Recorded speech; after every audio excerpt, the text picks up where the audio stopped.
Good morning friends, welcome to the prelims booster session. आज का पहला टॉपिक है rise in global oil prices. ये टॉपिक आपके इकोनॉमी के लिए इंपॉर्टेंट है। तो क्रूड ऑयल प्राइसेस जो हैं वो $100 पर बैरल क्रॉस कर चुके हैं, लगभग $120 जो है वो टच कर चुके हैं। और ये इसलिए हो रहा है क्योंकि जो स्ट्रेट ऑफ हॉर्मुज से ऑयल सप्लाईज आती हैं वहाँ पर डिस्ट्रप्शंस हो रही हैं। प्राइसेस जो $100 क्रॉस किए हैं और एक कोऑर्डिनेटेड रिलीज़ हुआ जब 400 मिलियन बैरल्स ऑफ ऑयल का फ्रॉम G7 स्ट्रेटजिक रिजर्व्स, उसकी वजह से जो है थोड़ा प्राइस जो है वो मॉडरेट हुआ है। टैंकर मूवमेंट जो है स्ट्रेट ऑफ हॉर्मुज से वो सस्पेंडेड है। कुछ गल्फ प्रोड्यूसर्स तो कह रहे हैं कि वो आउटपुट को भी कट करेंगे क्योंकि स्टोरेज कंस्ट्रेंट्स हैं।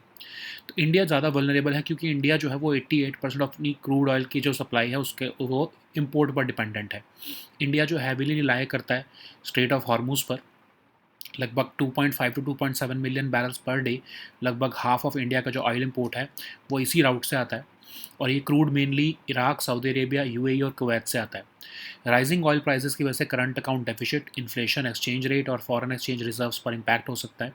और कंसर्न्स हैं क्योंकि राइजिंग ऑयल प्राइसेस के, तो इंडिया का जो इमीडिएट फोकस है वो अनइंटरप्टेड क्रूड ऑयल सप्लाई और फ्यूल अवेलेबिलिटी पर को इंश्योर करने पर है। तो स्ट्रेट ऑफ हॉर्मुज आपको पता है ईरान और ओमान के बीच में लोकेटेड है। कनेक्ट करता है ये पर्शियन गल्फ को with Gulf of Oman and Arabian Sea. Most critical oil most critical oil transit choke point है वर्ल्ड का। कुछ गल्फ कंट्रीज़ जो है वो उनके पास पाइपलाइंस हैं इस स्ट्रेट को बाईपास करने के लिए, लेकिन उसकी कैपेसिटी लिमिटेड है। अगर हम फुल कैपेसिटी पर भी देखें तो लगभग 9 मिलियन बैरल्स पर डे जो है वो इस जो है वो इस रिस्क पर रहेगा कि जो है वो स्ट्रेट क्लोज होने की वजह से जो है वो सप्लाई नहीं हो पा रहेगा। तो अगर हम देखें तो स्टोरेज कंस्ट्रेंट्स है, मतलब ऑयल इन्वेंट्रीज जो है वो बिल्डअप हो रही हैं गल्फ रीजन में, लेकिन मेजर ऑयल प्रोड्यूसर जो है वो प्रोडक्शन को कट कर रहे हैं क्योंकि स्टोरेज कैपेसिटी जो है वो लिमिटेड होती जा रही है। इराक और कुवैत का तो ये कहना है कि वो क्रूड ऑयल आउटपुट को कम करेंगे। रीसेंट अटैक्स भी हुए हैं ऑयल इंफ्रास्ट्रक्चर के वेस्ट एशिया में, जिसकी वजह से कंसर्न्स हैं अबाउट सप्लाई डिस्रप्शंस। तो इंडिया लगभग 1.8 से लेकर 2 billion barrels of crude oil annually import करता है। तो इसलिए ग्लोबल प्राइस फ्लक्चुएशंस हमारे लिए बहुत सेंसिटिव होते हैं। मतलब अगर सिर्फ $1 का भी इंक्रीज़ हो जाए पर बैरल, तो इंडिया का एनुअल इंपोर्ट बिल जो है वो $2 बिलियन से जो है वो राइज हो जाएगा। तो 10% इंक्रीज़ इन ऑयल प्राइसेस जो है वो इंडिया के करंट अकाउंट डेफिसिट को 0.4% से वाइड कर देंगे। हायर ऑयल प्राइसेस से जो है इंपोर्टेड इन्फ्लेशन आएगी कंट्री में। और क्रूड ऑयल के अलावा नेचुरल गैस और एलपीजी सप्लाईज भी जो है वो क्रिटिकल है इंडिया की इकोनॉमी और एनर्जी सिक्योरिटी के लिए। तो गवर्नमेंट ने करंटली कहा है कि कोई प्लान तो नहीं है कि पेट्रोल या डीजल के प्राइसेस बढ़ाए जाएं। और इंडियन रिफाइनर्स जो हैं वो ऑयल परचेजेस बाकी के रीजन से भी कर रहे हैं outside straight of Hormuz. India को के पास करंटली 6 to 8 वीक्स की क्रूड ऑयल और फ्यूल स्टॉक्स की सप्लाई है, जो कि रिप्लेनिश भी की जा रही है कॉन्टीन्यूसली। गवर्नमेंट और ऑयल कंपनीज कोऑर्डिनेट भी कर रही हैं इंटरनेशनल सप्लायर्स और ट्रेडिंग फर्म्स के साथ। गवर्नमेंट ने डायरेक्ट किया है रिफाइनर्स को कि वो मैक्सिमाइज करे एलपीजी प्रोडक्शन को और प्रायोरिटाइज करे supply for domestic consumers. Next हम टॉपिक देखते हैं डेफिशिएंट विंटर रेन्स। ये टॉपिक आपके इन्वायरमेंट के लिए इंपॉर्टेंट है। तो कुछ reasons of north and west India जो है एक्सपीरियंस कर रहे हैं unusually early rise in temperatures, और जो है फरवरी में ही, क्योंकि जो है अब नॉर्मली वार्म वेदर है। टेम्परेचर्स जो है वो 8 से 13 डिग्री सेल्सियस अबव नॉर्मल है, और कई जगह पर तो हीट वेव कंडीशंस भी आ चुकी हैं। तो हो इसलिए ऐसा रहा है क्योंकि वेस्टर्न डिस्टर्बेंसेस मिसिंग हैं, जो कि एक ईस्टवर्ड मूविंग वेदर सिस्टम होता है, ओरिजिनेट होता है मेडिटेरेनियन सी पर और सराउंडिंग रीजन से। और इसको वेस्टर्ली विंड्स जो है वो लॉन्ग डिस्टेंसेस कैरी करके यहाँ पर ले आती हैं इंडियन सब कॉन्टिनेंट में। और जैसे जैसे सिस्टम जो है वो नॉर्थ वेस्ट इंडिया में मूव होता है, मॉइस्चर गेन करता है ये, और जो मॉइस्ट एयर है ये कोलाइड होकर हिमालयन माउंटेन्स से फिर जो है क्लाउड फॉर्मेशन, रेनफॉल और स्नोफॉल करती है।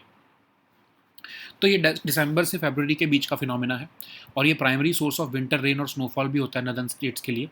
आईएमडी का कहना है कि अबव नॉर्मल डे टेम्परेचर्स रहेंगे वेस्टर्न हिमालयन रीजन्स में, और आईएमडी के हिसाब से टेम्परेचर्स जो हैं वो हाई रहेंगे कुछ दिनों तक, जब तक वेस्टर्न डिस्टर्बेंस नहीं आती। तो ये अनयूजुअली वार्म कंडीशंस जो है वो ड्राई विंटर सीजन की वजह से हैं, और ये फरवरी जो है वो थर्ड ड्राइस्ट रहा है सिंस 1901। ओके। और ये ऐसा इसलिए हुआ है क्योंकि बहुत कम वेस्टर्न डिस्टर्बेंसेस हुए हैं सिंस नवंबर 2025। ड्राई विंटर्स की वजह से जो है अर्ली ऑनसेट ऑफ समर भी आ जाता है, क्योंकि लैक ऑफ मॉइस्चर, जो सॉइल मॉइस्चर होता है उसकी वजह से जो लैंड है वो ज़्यादा जल्दी जो है वो हीटअप हो जाता है। और ये सडन इंक्रीज इन टेम्परेचर्स जो है वो जो है रबी क्रॉप्स को भी अफेक्ट करता है, ठीक है। नेक्स्ट हम टॉपिक देखते हैं national highways green cover index. Topic environment के लिए ही इंपॉर्टेंट है। तो national highways authority of India जो है उन्होंने first national highways green cover index release किया है, जो कि एक इनिशिएटिव है national highways authority of India का, जिसको प्रिपेयर किया जा रहा है in coordination with national report sensing centre of ISRO. और ये इनिशिएटिव जो है साइंटिफिक और क्वान्टिटेटिव असेसमेंट करेगा of green cover with in the right of way along side the national highway network. ये असेसमेंट डिराइव करेगा from chlorophyll content high resolution satellite sensors के through, major करेगा percentage of land covered with vegetation along highway corridors. और ये analysis जो है 1 kilometre highway every 1 kilometre highway segment पर conduct की जाएगी। तो एक तरह से robust, reliable, cost effective, time efficient mechanism देता है ये for macro level estimation of green cover along the national highways. Next हम टॉपिक देखते हैं डार्ट मिशन। ये टॉपिक आपके साइंस एंड टेक के लिए इंपॉर्टेंट है। तो एक ग्राउंड ब्रेकिंग स्टडी ने रिवील किया है कि नासा का जो डार्ट मिशन है उसने सिर्फ जो है मोशन ऑफ स्मॉल एस्टेरॉयड को ऑल्टर नहीं किया, बल्कि उसने स्लाइटली उसके ऑर्बिट को भी चेंज कर दिया अराउंड द सन। तो ये डार्ट मिशन जो है वो 2021 में लॉन्च किया गया था, इन्वेस्टिगेट और डिमॉन्स्ट्रेट करने के लिए एक मेथड ऑफ एस्टेरॉयड डिफ्लेक्शन। पहला ऐसा स्पेस मिशन है जिसने डिमॉन्स्ट्रेट किया कि एस्टेरॉयड डिफ्लेक्शन हो सकती है काइनेटिक इम्पैक्टर के थ्रू। तो ये जो टारगेट था वो एक बाइनरी एस्टेरॉयड सिस्टम था, जिसमें एक स्मॉलर मूनलेट था डिमॉर्फस नाम का, जो कि एक लार्जर एस्टेरॉयड डिडिमॉस के आसपास घूम रहा था। तो डार्ट ने सक्सेसफुली कोलाइड किया डिमॉर्फस के साथ 2022 में, और पहली बार ह्यूमंस ने सक्सेसफुली डिमॉन्स्ट्रेट किया कि वो मोशन ऑफ एन एस्टेरॉयड को स्पेस में चेंज कर सकते हैं। नेक्स्ट हम टॉपिक देखते हैं एक्सरसाइज लेमिटिए। ये टॉपिक सिक्योरिटी के लिए इंपॉर्टेंट है। तो इंडियन आर्म फोर्सेस की कंटिजेंट 11th एडिशन ऑफ लेमिटिए 2026 में पार्टिसिपेट करने के लिए सेशल्स गई हैं। ये एक बाइएनियल ट्रेनिंग इवेंट है और ये सेशल्स के साथ 2001 से कंडक्ट किया जा रहा है। नेक्स्ट हम टॉपिक देखते हैं शेषनाग 150। ये टॉपिक सिक्योरिटी के लिए इंपॉर्टेंट है। इंडिया जो है डेवलप कर रहा है शेषनाग 150, जो कि एक long range swarm attack drone है जो 1000 किलोमीटर तक कैरी कर सकता है, जो है फ्लाई कर सकता है, पावरफुल वॉरहेड्स और स्ट्राइक टारगेट्स को कैरी कर सकता है। एक long range collaborative attack swarm drone है, ऑटोनोमस सिस्टम, जो कि डीप स्ट्राइक्स और सैचुरेशन अटैक्स कर सकता है। इसको डेवलप किया जा रहा है न्यू स्पेस रिसर्च टेक्नोलॉजी, जो कि एक बेंगलुरु बेस्ड एरोस्पेस स्टार्टअप है। और ये 25 to 40 kg पेलोड, जितना जो कि सफिशेंट है डैमेज करने के लिए इंफ्रास्ट्रक्चर, मिलिट्री व्हीकल्स और पर्सनल को वो ये कैरी कर सकता है। और AI पावर्ड स्वार्म अटैक इसमें यूज़ किया जा रहा है, मतलब मल्टीपल ड्रोन्स जो है वो टीम अप करके ऑटोनोमसली डिफेंसेस को इवेड कर सकते हैं और टारगेट्स को हिट टुगेदर कर सकते हैं। और ऑपरेशनल रेंज इसकी 1000 किलोमीटर तक रहेगी।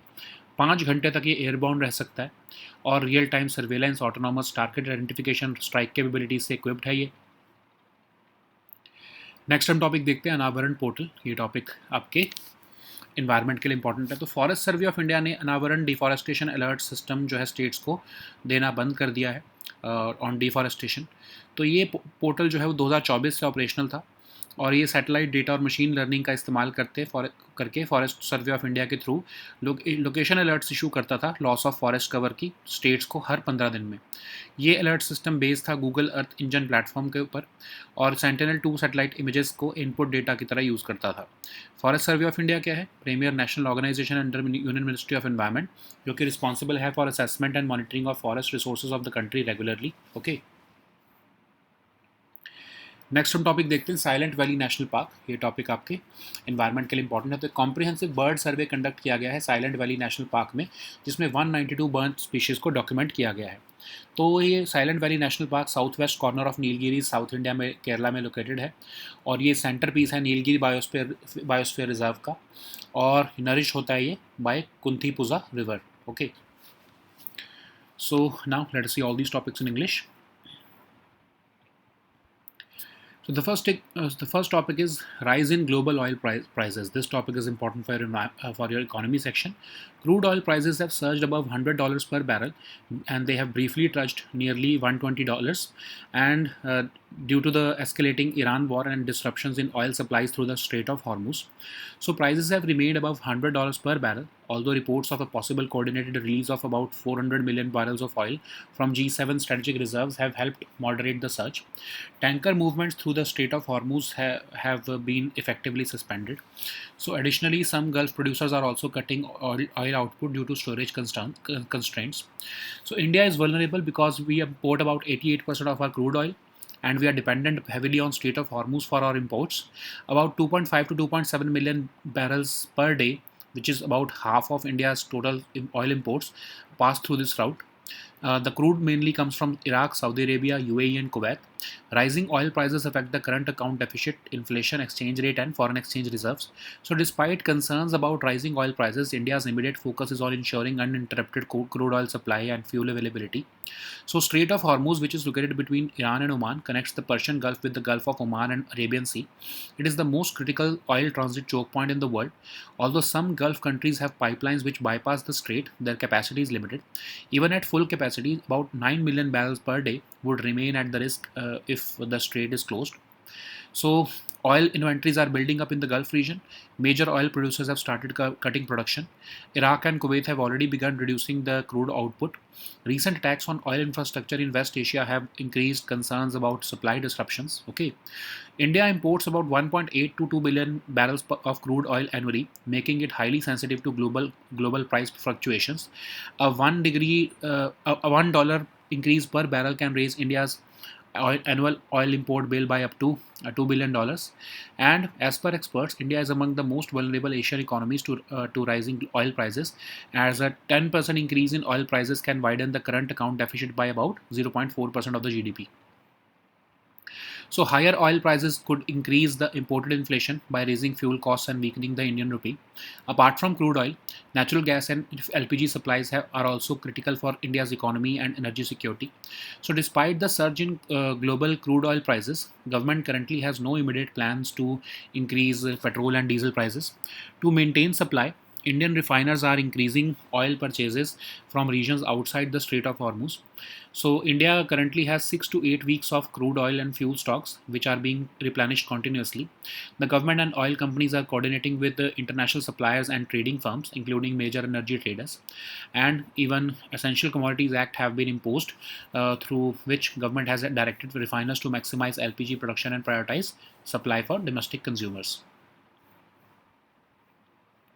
So the next topic is deficient winter rains. This topic is important for our environment section. Several regions of North and West India have experienced an unusually early rise in temperatures as the cool conditions of February quickly gave way to abnormally warm weather. So temperatures were 8 to 13 degrees Celsius above normal, reaching levels which qualify as heat wave conditions. So a western disturbance is an eastward moving weather system which originates over the Mediterranean Sea and surrounding regions. It is carried by westerly winds, and as the system moves towards northwest India through Pakistan, it gathers moisture. So when this moist air collides with Himalayan mountains, it rises and cools, resulting in cloud formation, rainfall, and snowfall. Western disturbances are active between December to February, and they serve as the primary source of winter rain and snowfall for the northern states. But IMD has predicted above normal day temperatures in western Himalayan regions, and the temperatures will remain high for a few days but may decline with the arrival of a western disturbance. The unusually warm conditions are partly due to a dry winter season. So February has been the third driest since 1901 because of fewer western disturbances. Dry winters often lead to an early onset of summer heat because the lack of soil moisture allows land to heat up more quickly. The sudden increase in temperatures is likely to affect standing rabi crops like mustard, wheat, gram, groundnut, sesame, sorghum, and safflower. Okay, so the next topic is National Highways Green Cover Index. This topic is important for our environment section. National Highways Authority of India has released the first National Highways Green Cover Index, which is an initiative of National Highways Authority of India. It has been prepared in coordination with the National Remote Sensing Center of ISRO. The initiative aims to provide a scientific and quantitative assessment of green cover within the right-of-way along the National Highways network. So, assessment is derived from chlorophyll content detected through high-resolution satellite sensors It measures the percentage of land covered with vegetation along along highway corridors. The analysis is conducted for every 1 kilometer highway segment using a normalized difference vegetation index. It offers a robust, reliable, cost-effective, and time-efficient mechanism for macro-level estimation of the green cover along the national highways. So the next topic is DART mission. This topic is important for your science and tech section. So a groundbreaking study has revealed that NASA's DART mission has not only altered the motion of a small asteroid within its system, but has also slightly changed the orbit of the entire asteroid pair around the sun. So DART was a NASA space probe dedicated to investigating and demonstrating one method of asteroid deflection by changing an asteroid's motion in space through kinetic impact. It was launched in 2021. It was the first ever space mission to demonstrate asteroid deflection by a kinetic impactor. The target of DART was a binary asteroid system consisting of a smaller moonlet, Dimorphos, and orbiting around a larger asteroid called Didymos. So DART successfully collided with Dimorphos in 2022. So this was the first time humans successfully demonstrated the ability to change the motion of an asteroid in space. So the next topic is exercise Lamitier. This topic is important for your security section. So Indian Armed Forces contingent have left for the participation in the 11th edition of Lamitier 2026 in Seychelles. So it's a biennial training event and it has been conducted in Seychelles since 2001. So the next topic is Sheshnag 150. This topic is important for your security section. India is developing the Sheshnag 150, which is a long-range swarm attack drone that can fly over 1,000 km, carry powerful warheads and strike targets. So this is a long-range collaborative attack swarm drone with autonomous systems capable of deep strikes and saturation attacks. It is being developed by New Space Research Technologies, which is a Bangalore-based aerospace startup. It can carry 25 to 40 kg of payload, which is sufficient to damage infrastructure, military vehicles or personnel. Multiple drones can team up autonomously using AI-powered swarm tech to evade defenses and hit targets together. It has an operational range of about 1,000 kilometers and it can stay airborne for about 5 hours. It is equipped with real-time surveillance, autonomous target identification and strike capabilities. Okay. So the next topic is Anavaran portal. This topic is important for your environment section. So the Forest Survey of India has stopped its Anavaran deforestation alert system to states on deforestation. So Anavaran portal has been operational since 2024. It has been using satellite data and machine learning to enable Forest Survey of India to issue location alerts on the loss of forest cover to states every 15 days. So this system is based on the Google Earth Engine platform. It uses Sentinel-2 satellite images as input data. What is Forest Survey of India? It is the premier national organization under the Union Ministry of Environment. It is responsible for assessment and monitoring of the forest resources of the country regularly. Okay. So the next topic is Silent Valley National Park. This topic is important for your environment section. So a comprehensive bird survey conducted in Silent Valley National Park documented 192 bird species. This park is located along the southwest corner of the Nilgiris in South India in Kerala. It constitutes the centerpiece of the Nilgiri Biosphere Reserve, which is a World Heritage Site. So it is nourished by the Kunthipuza River. Okay. So these were our topics for today. We'll meet next time with new topics. Until then, goodbye and take care.